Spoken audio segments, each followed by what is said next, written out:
오늘 하나님께서 우리에게 주신 말씀은 요한복음 2장 1절에서 11절 말씀입니다. 오늘 하나님께서 우리에게 주신 말씀은 요한복음 2장 1절에서 11절 말씀입니다. 제가 봉독해 드리겠습니다. 사흘째 되던 날 갈릴리 가나에 혼례가 있어 예수의 어머니도 거기 계시고 예수와 그 제자들도 혼례의 청함을 받았더니 포도주가 떨어진지라. 예수의 어머니가 예수에게 이르되 저들에게 포도주가 없다 하니 예수께서 이르시되 여자여 나와 무슨 상관이 있나이까? 내 때가 아직 이르지 아니하였나이다. 그의 어머니가 하인들에게 이르되 너희에게 무슨 말씀을 하시든지 그대로 하라 하니라. 거기에 유대인의 정결 예식을 따라 두세 통 드는 돌 항아리 6이 놓였는지라. 예수께서 그들에게 이르시되 항아리에 물을 채우라 하신즉 아귀까지 채우니 이제는 떠서 연회장에게 갖다 주라 하심에 갖다 주었더니 연회장은 물로 된 포도주를 맛보고도 어디서 났는지 알지 못하되 물 떠온 하인들은 알더라. 연회장이 신랑을 불러 말하되 사람마다 먼저 좋은 포도주를 내고 취한 후에 낮은 것을 내거늘 그대는 지금까지 좋은 포도주를 두었도다 하니라. 예수께서 이 표적을 갈릴리 가나에서 행하여 그의 영광을 나타내심에 제자들이 그를 믿으니라. 아멘. 우리가 저번 주까지는 룻기 말씀을 나눴습니다. 참 룻기에서 나왔던 하나님의 은혜와 하나님의 사랑, 그리고 룻과 나오미 그리고 보아스의 이야기를 들으면서 우리가 신앙의 결단을 하게 되었는데요. 이번 주 주일부터는 요한복음으로 들어갈 예정입니다. 요한복음이 아무래도 21장까지 있어서 세세하게 다루면 1년도 모자랄 것 같고요. 요한복음에 특히 1장부터 11장, 12장까지 드러난 하나님의 사건, 예수님과 사람들의 사건을 위주로 보면서 말씀을 함께 나누려고 합니다. 이렇게 말씀을 나눌 때 정말 하나님의 사랑과 우리의 결단, 우리가 어떻게 살아야 되는지를 깨닫는 귀한 여정이 되기를 간절히 소망합니다. 요즘 10대부터 30대 초반까지를 이르는 명칭이 있습니다. 많은 분들이 들어보셨을 텐데요. MZ 세대입니다. 성경에는 참 이 시대와 구분되는, 이 시대에서 인정할 수 없고 힘들어하는 명제들이 있어요. 많은 명제들이 있죠. 뭐 희생해라, 원수를 사랑해라, 그리고 고통을 견뎌라, 그리고 물질주의를 벗어나라. 이런 말들은 이 시대 사람들이 지키기 참 힘듭니다. 우리의 욕망과 이 정욕을 거슬러 올라가야 되기 때문이죠. 근데 이 MZ 세대들이 특별히 힘들어하는 명제가 있습니다. 바로 순종해라입니다. 이 세대들과 정말 받아들이기 힘든 키워드가 순종입니다. 10년 전부터 MZ 세대들이 사회 초년생으로 회사에 들어가기 시작했습니다. 그러면서 거기 있던 선임들과 위에 있던 사람들이 많이 당황하기 시작했어요. 과거 같으면 10분 전에 나와 라고 말했으면 그냥 퇴근해야 되는 거잖아요. 근데 이 MZ 세대들은 이렇게 말하는 거예요. 내가 만약 10분 전에 나왔어? 그럼 내가 10분 전에 퇴근할게 라고 이야기하는 게 이들의 문화입니다. 이 모습을 보면서 참 어른들, 원래 직위가 있던 사람들이 당황하기 시작하고 점점 이 회사의 분위기도 바꿔가기 시작했습니다. 그러면서 이들에게 원래 까라면 까라는 말이 군대만 있는 게 아니었잖아요. 원래 사회에도 충분히 있었고 사람들은 이 말을 당연하게 생각을 했었어요. 그런데 이들은 왜 까란다고 까야 되냐? 라고 묻기 시작합니다. 그러면서 이런 식으로 일을 처리하는 선임들, 이런 식으로 이런 꼰대처럼 일을 처리하는 사람들에게 틀딱 아니면 꼰대 이런 말들을 뱉기 시작합니다. 그런 사람들이 잘하는 말 중에 하나가 라떼는 말이야 라는 말을 한다. 이런 사람들은 꼰대이다 라고 이야기를 하면서 그들을 배척하는 문화가 생기기 시작합니다. 그래서 점점 사회의 분위기도 바뀌어가는 것 같아요. 심지어 순종을 넘어서서 절대 복종을 강조하던 군대에도 변화가 일어나기 시작했어요. 군대에 계신 분들은 충분히 공감을 하실 텐데요. 이 군대도 까라면 깐다고 깔 수가 있는 것이 아닙니다. 이제는 한두 기수 정도는 친구로 그냥 지내고, 과거에는 한두 기수도 엄연한 계급 차이가 있었고 엄연히 다른 취급을 했었는데, 이제는 그냥 친구인 겁니다. 그런 복종, 순종 이런 것과 거리가 먼 거죠. 아이를 키우고 있는 부모님이라면 더욱더 느끼실 텐데요. 애들이 왜를 물어봅니다. 뭘 하라고 하면 왜요? 이렇게 해 하면 왜요? 라고 묻습니다. 때로는 정말 예의 없는 친구들이 그렇게 말을 할 수도 있지만, 대부분은 예의가 없어서 왜라고 묻는 게 아니고 정말 이해가 안 돼서 왜라고 묻는 겁니다. 저도 MZ 세대로서 그런 걸 경험을 조금 해봤는데, 어머니께 왜라는 질문을 굉장히 많이 했던 것 같아요. 왜가 해결되지 않으면 움직일 수 없는 거예요. 왜가 해결되지 않는데 어떻게 움직이죠? 라는 생각이 드는 거예요. 그래서 어머니께서 굉장히 많이 혼내시고 서로 갈등이 빚어졌던 경우가 참 많았습니다. 이처럼 이 시대의 이 MZ 세대들에게 정말 중요한 건 어떤 방향성으로 나아갈 것이냐, 어떤 비전을 제시하고 어떻게 동기부여할 것이냐가 너무나 중요한 시대예요. 그냥 하라고 한다고 하는 게 아니고 이걸 왜 해야 되는지, 이걸 했을 때 나한테 어떤 이득이 있는지, 이걸 했을 때 어떤 효과가 있는지를 알아야만 이 세대들은 움직이기 시작합니다. 이처럼 순종에 대해서 굉장히 부정적이죠. MZ 세대들은 순종, 복종 이런 단어를 정말 싫어합니다. 근데 이런 부정적인 생각, 순종에 대해 부정적인 생각이 가득한 이 시대 앞에 성경은 분명히 이야기하고 있습니다. 순종해라. 순종해라. 순종이 복이다 라고 이야기합니다. 순종은 쉽지 않아요. 특히 MZ 세대, 정말 시대가 지나면 지날수록 그 사람들이 순종하기란 어렵습니다. 쉽지 않은 길이에요. 하지만 성경은 분명히 말해요. 순종은 값진 가치이고 순종은 복을 가져온다. 순종은 기적을 만든다고 말합니다. 또한 순종에는 기쁨이 있습니다. 세상에서 살아가는 대로, 세상에서 말하는 대로 살아가면 편할 수는 있어요. 하지만 순종이 주는 참된 기쁨과 가치는 놓칠 수 있어요. 반면에 내 생각이 먼저 튀어나가는 것보다도 말씀에 순종하면 순종의 기쁨과 순종의 기적을 누릴 수 있습니다.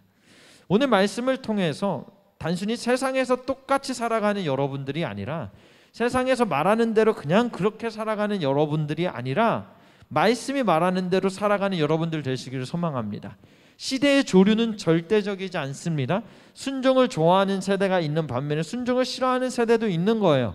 근데 우리는 이 순종을 싫어하는 세대 가운데서 순종의 기쁨과 순종의 기적을 누리자는 거예요. 남들은 누리지 못하는 그 기적, 남들은 누리지 못하는 그 기쁨을 우리 모두가 누리기를 간절히 소망합니다. 오늘 말씀의 배경은 다들 잘 알고 계신 가나의 혼인잔치예요. 이 혼인잔치에 예수님의 어머니였던 마리아, 예수님 그리고 제자들이 초청을 받고 이 결혼식장에 갔어요. 근데 여기서 뭔 문제가 생기죠. 바로 잔치가 열렸는데 포도주가 떨어진 거예요. 당시에 혼인잔치에는 포도주가 무조건 있어야 됐어요. 만약에 포도주가 다 떨어지면 망신당하는 거예요. 우리로 따지면 식당에 갔는데, 코로나가 아닐 때 식당에 갔어요. 우리 결혼식 식당에 갔는데 거기에 뷔페가 다 떨어진 겁니다. 이것만큼 민망한 일이 어디 있어요? 이것만큼 불상사가 어디 있습니까? 근데 이 사람들, 오늘 예수님이 살고 계셨던 이 시대에 포도주가 떨어진 건 뷔페에 음식이 떨어진 수준이 아니었습니다. 정말 심각한 문제였습니다. 그리고 법적인 문제까지도 갈 수 있는 아주 중대한 사안이었어요. 이런 상황에서 마리아는 이 사건을 잘 알았어요. 포도주가 떨어졌다는 것을 알았습니다. 이 잔치에 마리아 자신뿐만 아니라 예수님, 아들인 예수님과 예수님의 제자들도 이 결혼식에 왔다는 것을 보면 마리아와 오늘 결혼식 당사자와 관계가 꽤 깊었던 걸로 알 수 있습니다. 그래서 오늘 이 사실을 마리아는 알았습니다. 포도주가 다 떨어졌다는 것을 알고 자신의 아들 예수님께 부탁을 해요. 4절에 보면 예수님이 잠깐 부정하시는 듯한, 예수님께서 기적을 일으키시지 않나? 라는 모습이 보이다가 5절에 마리아는 이미 예수님이 부탁을 들어주실 것을 알았다는 듯이 하인들에게 명령을 합니다. 5절이에요. 그의 어머니가 하인들에게 이르되 너희에게 무슨 말씀을 하시든지 그대로 하라 하니라. 마리아가 하인들에게 말을 해요. 예수님께서 너희에게 무슨 말씀을 하시든지 너희는 그 예수님의 말씀을 그대로 순종하고 그대로 따라해라. 이 말을 들은 이 하인들이 대기를 하는 거예요. 대기를 하다가 그때 마침 예수님께서 주위를 딱 둘러보십니다. 그러다가 두세 통 드는 돌 항아리 6 정도가 있었습니다. 이걸 쉽게 말하면 한 돌 항아리마다 100리터 정도가 들어가는 돌 항아리였다고 합니다. 그러니까 총 600리터죠. 600kg가 되는 그 돌 항아리, 다 채우면 600kg인 그 돌 항아리를 예수님께서 발견을 하시는 거예요. 이 돌 항아리로부터 이 순종의 기적이 나타나기 시작해요. 예수님께서 이 돌 항아리를 보고 하인들에게 명령하셨어요. 7절에 이렇게 나옵니다. 예수께서 그들에게 이르시되 항아리에 물을 채우라 하신즉 아귀까지 채우니. 무엇을 하라고 명령하시나요? 항아리에 물을 채우라고 말씀하세요. 아니, 지금 포도주가 없는데 예수님께서 물을 채우라고 명령하고 계세요? 요즘 MZ세대 친구들 같으면 어떻게 했어요? 어떻게 반응하겠어요? 아니, 제정신이세요? 아니, 포도주가 다 떨어졌는데 물을 왜 채우라고 하시는 거예요? 라고 따질 수 있겠죠. MZ세대 사람들뿐만 아닙니다. 우리 지금 말씀을 듣고 있는 모든 분들도 의문점이 생길 수밖에 없어요. 아니, 왜 물을 채우라고 하는 거야? 뭘 하려고 지금 물 채우려고 하는 거야? 라고 생각을 하는 거야. 여러분들, 물이 다 떨어지면, 아니 포도주가 다 떨어지면 어떻게 해야 됩니까? 현실적인 대안을 마련해야 될 것 같잖아요. 당장 구매처를 알아봐서 포도주를 어디서 구할 수 없는지를 알아보던가, 아니면 창고에 좀 포도주가 남아있지는 않은가 창고를 뒤져보거나, 아니면 집에 포도주가 없는지 그 사람들에게 좀 한 사람 한 사람에게 물어보던가, 무엇인가 현실적인 대안을 짜야 될 것 같은데 예수님은 그냥 항아리에 물을 채우라고 말씀하시는 거예요. 다들 왜 이렇게 하라고 하시는지 이해할 수가 없는 거예요. 하지만 이 명령 앞에 다들 순종합니다. 이 말도 안 되는 상황 가운데서 하인들이 순종한 거예요. 다들 이런 생각은 할 수도 있어요. 아, 이 사람들이 하인이니까 명령에 순종할 수밖에 없지라고 생각하시는 분들도 계실 거예요. 그런데 그들 성경의 증언을 보면 그들이 마지못해서 하는 순종, 그냥 어쩔 수 없이 하는 순종은 아니었다는 것을 알 수 있어요. 그들이 물을 얼마나 채웁니까? 7절 마지막 쪽에 봅시다. 아귀까지 채우니. 여러분, 아귀가 뭐예요? 입구입니다. 입구까지 물을 가득 채웠다는 거예요. 예수님께서 물을 채우라라고 명령하시니까 하인들은 물을 아귀까지 가득 채웠습니다. 지금 돌 항아리에 물을 채운다는 게 단순히 우리가 음료수 2리터 병에다가 채우는 수준이 아니에요. 아까 말씀드렸지만 100리터가 6개 있습니다. 돌 항아리 하나당 100리터가 들어가는데 6개니까 600리터의 물을 담아와야 되는 거예요. 그렇게 큰 항아리에 물을 가득 담아야 돼요. 그러니까 지금 총 600리터의 물을 옮겨야 되는 건데 그들에게 이 일은 정말 수고스러운 일이었어요. 심지어 이게 포도주에 득이 될지, 정말 포도주를 만들지, 포도주에 부족한 포도주에 어떤 도움이 될지를 전혀 알지 못한 거잖아요. 이 하인들이 그냥 하는데 하라고 해서 하는 거예요. 도대체 항아리에 물을 채워서 어쩌려고요? 우리는 답을 알고 있을지라도 하인들은 답을 알지 못하는 거예요. 만약 그들의 앞에 어떤 기적이 펼쳐질지 알았으면 그들 했겠죠. 근데 그들 눈앞에 당장 어떤 일이 벌어질지를 모르는 상황 가운데 이 하인들이 순종하고 있습니다. 하지만 이렇게 순종하는 일에 최선을 다해서, 충성을 다해서 감당합니다. 아귀까지, 입구까지 꽉꽉 채우는 순종을 보여줘요. 이 순종을 통해서 결국 그들이 기적을 경험합니다. 이 물이 결국 포도주로 바뀌는 기적을 경험합니다.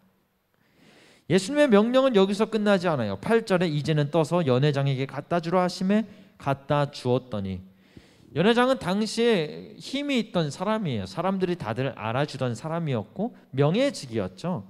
상징적인 인물이었다는 거예요. 이런 연회장에게 포도주를 갖다 주라고 하시는 그 장면을 한번 상상해 봅시다. 하인들의 상황을 잘 생각하기 위해서는 과연 포도주가 언제 바뀌었을지를 한번 생각해 봤으면 좋겠어요. 항아리, 이 물이 포도주로 언제 바뀌었을까요? 처음에 예수님께서 이 돌 항아리에 물을 부으라고 하셨을 때 바꿨을까요? 아니면 물을 떴을 때 바뀌었을까요? 아니면 물을 뜨고 그 사람에게, 그 연회장에게 가는 도중에 물이 포도주로 바뀌었을까요? 아니면 연회장이 마시기 직전에 포도주가 바뀌었을까요? 성경에서는 정확하게 언제 포도주가, 이 물이 포도주로 바뀌었는지 이야기하지 않고 있습니다. 하지만 우리가 단순히 떠서 연회장에게 갖다 준다는 그 상황을 그냥 물에 붓자마자 바뀌었을 거라고 생각만은 할 수 없다는 거예요. 그러니까 오늘 이 포도주가 만약에 연회장 눈 앞에서 바뀌었다면 그들에게 얼마나 큰 믿음이 있었다는 거예요? 좀 더 생각을 해볼까요? 만약에 연회장에게 가기 직전에 그 가는 그 길 가운데 그 포도주가 바뀌었다면 그들에게 얼마나 큰 믿음이 있는 거예요? 그들의 발걸음이 떨어졌을까요? 그러면 이번에는 물을 떠야 되는데 냄새를 맡아봐도 아무리 봐도 이거는 포도주가 아니에요. 근데 물을 떠야 돼요. 그 뜨는 믿음도 그들에게 있어야 되는데, 여러분들 이 세 가지만 생각해봐도 그들이 연회장에게 포도주를 갖다 주는 상황이 단순한 사건은 아니라는 거예요. 그들에게 굉장한 결단이 필요했어요. 만약에 연회장이 그 물 같은 그 포도주를 마셨는데 바뀌지 않은 상태였다면 그들에겐 굉장히 큰 페널티가 있었을 거예요. 목숨이 위험할 수도 있는 상황이었어요. 오늘 나를 놀려? 너 지금 나한테 포도주라고 해서 갖고 왔는데 이거 물이잖아! 라고 큰 꾸지람을 받았을지도 모릅니다. 오늘 하인들의 순종은 단순히 이해가 안 되는 순종을 넘어서서 정말 목숨이 위험한 순종이기도 했다는 거예요. 목숨을 걸고 하는 순종, 이해가 안 되는 순종, 하지만 그들은 결국 순종합니다. 그런데 이 순종을 통해서 이 하인들은 남들이 누리지 못한 엄청난 기쁨과 기적을 경험하게 돼요. 여러분들 이 순종의 기쁨은 크게 두 가지예요. 첫 번째입니다. 첫 번째는 기적의 비밀을 압니다입니다. 이 하인들이 기적의 비밀을 알아요. 연회장은 물로 된 포도주를 맛보고 놀라요. 포도주가 너무 맛있는 거예요. 포도주의 풍미와 맛이 굉장히 뛰어나서 감탄하면서 이런 말을 10절에 뱉어요. 말하되 사람마다 먼저 좋은 포도주를 내고 취한 후에 낮은 것을 내거늘 그대는 지금까지 좋은 포도주를 두었도다 하니라. 연회장이 뭐라고 말해요? 보통 잔치가 열리면 맛있는 포도주를 먼저 내다가 후에는 점점 퀄리티가 떨어지는 포도주를 낸다고 하는 거예요. 그 이유는 뭐 두 가지가 있겠죠. 가장 처음에는 일단 오프닝은 항상 성대하게 해야 되잖아요. 오프닝은 항상 멋지게 해야 되는 거예요. 가장 최고의 것을 가지고 첫 스타트를 잘 끊어줘야 되는 거예요. 그런 이유도 있겠지만 사람이 술을 마시면 어떻게 되죠? 네, 점점 취합니다. 그래서 이 중반쯤 되면 이게 포도주인지 물인지 음료수인지 구분이 안 되는 경지에 이르는 거예요. 그러니까 처음에는 좋은 포도주를 내다가 나중에는 퀄리티가 조금 떨어지는 포도주를 내도 사람들이 잘 알아차리지 못합니다. 그냥 이것이 뭐 물이요 뭐요 이러면서 그냥 마시게 되어 있는 거예요. 그러니까 오늘 연회장이 이 포도주, 하인들이 가져온 그 극상품의 포도주를 맛보고 당황한 거죠. 보통은 좋은 포도주를 먼저 내다가 나쁜 포도주를 내거늘 너희들이 가져온 이 포도주는 어떻게 지금까지 맛이 좋냐라고 물어보는 거예요. 연회장은 이 포도주가 어디서 왔는지 알고 싶을 정도로 이 포도주에 반했습니다. 하지만 연회장은 이 포도주가 어디서 왔는지 알 길이 없어요. 반면에 이 비밀을 알고 있던 사람들은 따로 있어요. 9절이에요. 연회장은 물로 된 포도주를 맛보고도 어디서 났는지 알지 못하되 물 떠온 하인들은 알더라. 연회장은 끝까지 이 포도주가 어디서 왔는지 몰라요. 하지만 놀랍게도 하인들은 이 비밀을 압니다. 저는 오늘 이 장면에서 하나님의 은혜가 너무나 크게 느껴졌어요. 그렇게 잘 나가고 힘있던 연회장은 몰랐어요. 그런데 아무런 힘이 없고 명령하면 그저 복종할 수밖에 없는 하인들은 이 기적의 비밀을 알았다는 거예요. 연회장, 이 하인들이 다 알 정도면 원래는 연회장은 알아야 되는 지식이에요. 그리고 연회장이 알지라도 하인들은 몰라야 되는 것이 꽤 많은 상황이었을 거예요. 근데 오늘 그 둘의 상황이 뒤바뀝니다. 완전히 역전되는 거예요. 여러분들, 이 비밀, 물이 포도주로 바뀌는 비밀을 하인들이 알 수 있었던 이유가 무엇입니까? 순종했기 때문인 거야. 순종했기 때문에 알았던 거야. 예수님께서 포도주를 내오실 것을 믿고 순종했기 때문에 결국 예수님께서 말씀하신 것이 이루어지고 포도주가 있을 것이라는 그 믿음 때문에 오늘 물이 포도주로 바뀌는 비밀을 알 수 있어요. 알 수 있었어요. 그러니까 예수님이 주시는 지혜는 똑똑해서 돈이 많아서 지위가 높아서 얻을 수 있는 것이 아닙니다. 바로 순종할 때 오는 것입니다. 여러분들, 기적의 비밀은 언제 안다고요? 순종할 때 알 수 있는 거예요. 오늘 말씀의 배경은 예수님이 공생의 사역을 시작하신 지 일주일이 딱 되던 때였어요. 딱 7일이 될 때였습니다. 그래서 예수님의 사역 그 7일과 예수님이 순환당하셨을 때 그 7일을 자주 사람들이 비교를 해봅니다. 그래서 이 비교를 하다 보면 굉장히 놀라운 것을 발견할 수 있어요. 예수님 순환 7번째 날에는 무슨 일이 있었죠? 예수님께서 부활하셨습니다. 여러분들, 부활을 통해서 빛이 어둠을 이긴 사건이에요. 여러분들, 부활을 통해서 생명이 살아나고 죽음이 죽었습니다. 죄인으로 죽을 수밖에 없었던 인간이 의인으로 완전히 본질이 뒤바뀐 사건이에요. 여러분들, 이것이 오늘 말씀의 물이 포도주로 바뀐 사건입니다. 물이 포도주로 바뀌어서 그 잔치, 그 결혼식장이 아주 훌륭했대라 해서 끝나는 것이 아니라 오늘 물이 포도주로 바뀐 것은 본질이 뒤바뀌었다는 거예요. 여러분들, 물은 포도주가 될 수 없어요. 물은 과학적으로 포도주가 될 수가 없는 거예요. 그런데 오늘 물이 포도주로 바뀌는 그 본질이 뒤바뀌는 건 예수님께서 가능케 하시는 거예요. 예수님께서 말씀을 하시고 그 말씀에 순종하니까 물이 포도주가 된 거예요. 그 비밀을 하인들이 압니다. 이처럼 우리도 예수 그리스도가 나를 위해 죽으셨고 부활하셨다는 사건을 믿으면 순종할 때 그것이 믿을 수 있게 되는 거, 그 비밀을 알 수 있다는 거. 그 말씀에 순종하는 우리도 비밀을 아는 거예요. 구원의 비밀을 아는 거예요. 여러분들, 이 구원의 비밀을 아는 방법, 본질이 뒤바뀌는 것을 아는 것은 바로 예수 그리스도를 믿는 것입니다. 여러분들, 예수님을 믿기 때문에 말씀이 아무리 터무니없는 소리를 하는 것 같아도 순종할 수 있는 겁니다. 여러분들, 우리가 진짜 말씀에 100% 순종하지 못하는 이유가 무엇입니까? 우리가 말씀에 100% 순종하지 못하는 이유는 하나님을 100% 신뢰하지 못하기 때문인 겁니다. 하나님을 100% 신뢰하지 못하기 때문이에요. 오늘 하인들은 어땠어요? 예수님을 100% 신뢰하고 그 말씀에 순종해서 아귀까지 꽉꽉 채우고 그 물을 떠서 연회장에게 갖다주는 믿음을 보여주는 거예요. 여러분들, 그것이 참 순종입니다.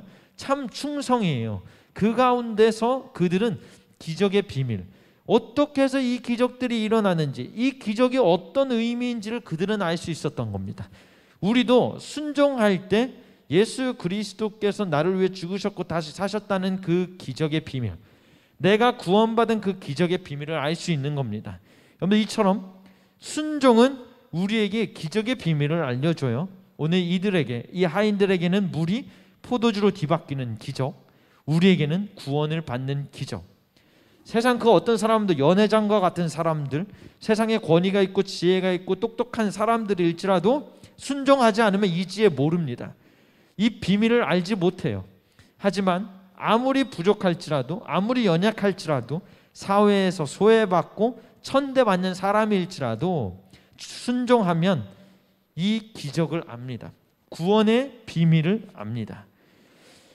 오늘 말씀에 순종하는 하인들의 믿음이 정말 우리 안에 가득하기를 소망합니다. 두 번째입니다. 두 번째는 주인이 칭찬을 받는다는 거예요. 오늘 이들의 순종은 이들 자신에게도 이득이었지만 주인에게도 기쁨이었어요. 왜냐하면 이 사건을 통해서 주인이 칭찬을 받기 때문이에요.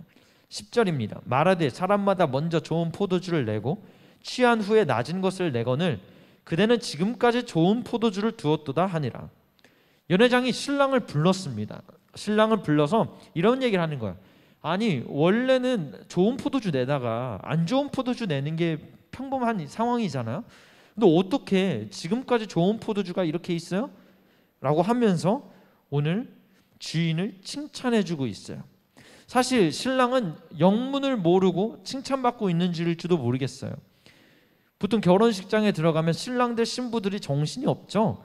누가 어떻게 왔는지 나한테 어떤 인사를 했는지 기억조차 못하는 사람들이 굉장히 많습니다. 오늘 이 신랑도 사실 정말 포도주가 다 떨어졌는지 몰랐을 수도 있어요. 포도주가 떨어졌다는 것을 모르고 그냥 가족들끼리 처리하고 있는지도 몰랐습니다.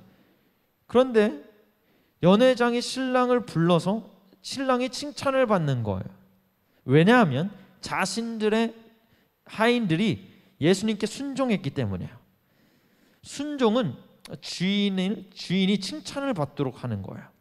순종은 주인에게 기쁜 일입니다. 순종은 주인에게 명예가 되는 거예요. 이것을 바로 영광을 올려드린다는 거예요. 영광을 돌린다는 거예요. 맞습니다. 순종은 주인에게 영광을 올려드리는 거예요. 영광을 돌리는 거예요. 영광은 빛이 난다잖아요. 그래서 쉽게 말하면 스포트라이트예요. 스포트라이트를 누구한테 비출 것이냐? 나에게 비출 것이냐? 나에게 영광이 오게 할 것이냐? 아니면 정말 저 주인에게 영광이 비추게 할 것이냐? 영광의 빛이 비치게 할 것이냐? 순종하지 않고 내 뜻대로 살면 나에게 영광을 올려드리는 거고 나에게 스포트라이트를 비추는 거예요. 하지만 순종할 때 주인에게 영광을 올리는 겁니다. 주인에게 스포트라이트를 비추는 거예요. 주인에게 영광을 올리면 그 영광은 도로 하인에게 옵니다. 많은 사람들이 자기 자신에게 스포트라이트를 비추면 자신이 영광을 받는 줄 알아요. 근데 결과를 놓고 보면 영광은 온데간데 없고 파멸만 남아 있습니다. 반면에 영광을 주인에게 바치면 그 주인이 그 영광을 알아보고 우리에게 다시 그 영광을 비춰준다는 겁니다. 청교도이자 정명한 기독교 저술가였던 리처드 백스터는 정말 유명한 사람입니다. 신학을 하고 있는 사람이라면 목회를 하고 있는 사람이라면 한 번은 또 읽어봤을 만한 그런 훌륭한 저자입니다. 근데 그 사람이 죽기 직전에 사람들이 이렇게 몰려온 거예요. 그래서 이런 얘기를 했다고 해요. 막 칭찬을 하고 어떻게 당신이 그렇게 멋진 글을 쓸 수 있습니까? 당신의 지혜를 배워보고 싶습니다 라고 이야기합니다. 그때 리처드 백스터는 이렇게 대답을 했다고 합니다. 나는 하나님의 손에 들린 펜일 뿐이었습니다. 펜에게 무슨 칭찬을 돌립니까? 사람은 죽을 때 가장 솔직한데 리처드 백스터는 오늘 자신의 영광을 하나님께 비춥니다. 그래서 하나님을 위해 살라는 그 말씀에 순종을 하고 그렇게 하나님께 영광을 올려드리고 죽습니다. 그렇게 하나님께 영광을 올려드렸더니 하나님께서 그 리처드 백스터에게 영광을 비추사 지금 이 시간에도 우리에게 회자되고 있는 그 사람이 바로 리처드 백스터라는 사람인 거예요. 이처럼 순종할 때 바로 주인이 칭찬을 받는 거예요. 우리가 순종을 할 때 하나님께서 영광 받으시는 겁니다. 이 순종이라는 것은 때로 굉장히 어려운 거예요. 우리가 그냥 말처럼 하나의 억구처럼 이거는 하나님이 하셨어 라고 하는 정도로 하나님께 영광을 올려드리는 것이 아닙니다. 하나님께 영광을 올려드리는 건 진짜 마음의 중심에서부터 우러나와야 되는 거예요. 저도 가끔씩 하나님께 영광을 올려드린다고 하면서 이거는 하나님이 하셨어 라고 말하면서 은근슬쩍 그 공로를 저에게 취할 때가 참 많습니다.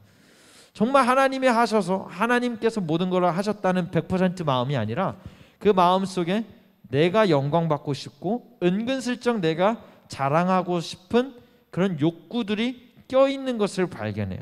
마치 불순물처럼 그 원석을 해치는, 원석의 진짜 순도를 해치는 행위를 할 때가 너무나 많습니다. 사실 하나님 이름 뒤에 숨어서 내가 영광 받고 싶은 거죠. 하나님은 정확하게 말씀하세요. 오늘 하인들이 자신이 영광 받고 싶어서 이렇게 했겠습니까? 아니요. 그저 순종한 것뿐이에요. 우리에게도 순종의 진짜 기쁨이 있기를 소망합니다. 그럴 때 하나님께서 온전히 영광 받으실 겁니다. 내가 그냥 말로써 단순히 MC 연예가 중계 이런 데서 수많은 연예인들이 하나님께 영광을 올려드립니다, 이런 거창한 게 아닐지라도 내 마음속의 진짜 중심, 내 마음속 진짜 중심에 하나님께 내가 순종하고 싶은 마음이 있는지, 하나님께 모든 영광을 올려드리기를 소망하는지를 살펴보기를 소망합니다. 그럴 때 우리는 그저 하나님께 100% 영광 올려드리면 하나님께서 우리의 그것을, 우리의 그 순종을 보시고 우리에게 영광을 비춰주실 거예요. 그리스도인들이 가장 빛이 날 때가 언제입니까? 하나님께 영광 올려드릴 때입니다. 내가 내 자신의 탐욕대로 나에게 영광을 비추기 시작하면 어느 순간 나는 망해 있어요. 만약 하인들이 자신에게 영광을 비추려고 순종하지 않았더라면 하인들은 이 기쁨 누리지 못합니다. 하지만 하인들은 순종했습니다. 순종하자 이 기쁨을 누리기 시작합니다. 우리에게도 기적의 비밀을 아는 기쁨, 그리고 주인이 칭찬을 받아서 영광 올려드리는 그 기쁨이 우리 안에도 가득 넘치기를 소망합니다. 그때 하나님께서 우리에게 영광의 빛, 스포트라이트를 비춰주실 겁니다. 결론입니다. 성자 프란시스라는 사람이 있었어요. 이 사람이 어떤 날 이 선생님의 제자가 되려고 하는 후보생들이 있었습니다. 성 프란시스에게 이 사람이 두 사람이 찾아와서 이런 얘기하는 거예요. 선생님의 제자가 돼서 신앙의 훈련을 받고 싶습니다. 이렇게 얘기를 했어요. 그래서 이들 후보에게 성자 이 프란시스가 이런 요청을 했다고 해요. 저 밭에 가면 배추들이 참 많습니다. 근데 배추를 이렇게 뿌리부터 하지 말고 거꾸로 심어 보세요. 거꾸로 뿌리를 하늘 쪽으로 해서 그 배추를 심으세요 라고 이야기를 한 거예요. 근데 한 사람이 말을 없이 그 배추를 들고 들러 나갔어요. 근데 한 사람은 여기 있는 이 성자가 오랫동안 혼자 있어서 그런지 정신이 나갔나 봐 라고 이야기했다고 합니다. 그러나 오늘 성자 프란시스가 이런 무리한 요구를 한 이유는 바로 순종이라는 자질이 있는가, 이 사람은 순종할 수 있는가, 터무니없는 말일지라도 순종할 수 있는가를 판단하기 위함이었다고 해요. 여기서 이 후보자들은 탈락했지만 오늘 우리의 하인들, 오늘 말씀 가운데 나왔던 하인들은 그 말씀에 순종해서 그 기쁨을 누립니다. 여러분, 순종은 기쁨을 가져다 줍니다. 순종은 단순히 고통만 가져다 주는 게 아니고 말씀에 순종하면 참된 기쁨이 있습니다. 그리고 세상 사람들이 보지 못하는 기적을 우리는 볼 수 있어요. 세상 사람들이 누리지 못하는 참된 가치를 우리는 누릴 수 있다는 거예요. 우리 하나님도 마찬가지세요. 우리에게 아무리 터무니없는 일일지라도, 그 일이 가끔씩 유익이 없을지라도 우리에게 충성을 요구하십니다. 우리에게 순종을 요구하세요. 여러분들, 순종하는 자에게 이 세상이 주지 못하는 풍성함과 기쁨이 있을 줄로 믿습니다. 우리 모두 오늘 말씀을 듣는 모든 분들에게 순종의 기적과 순종의 기쁨이 넘치시기를 예수 그리스도의 이름으로 축원합니다. 아멘.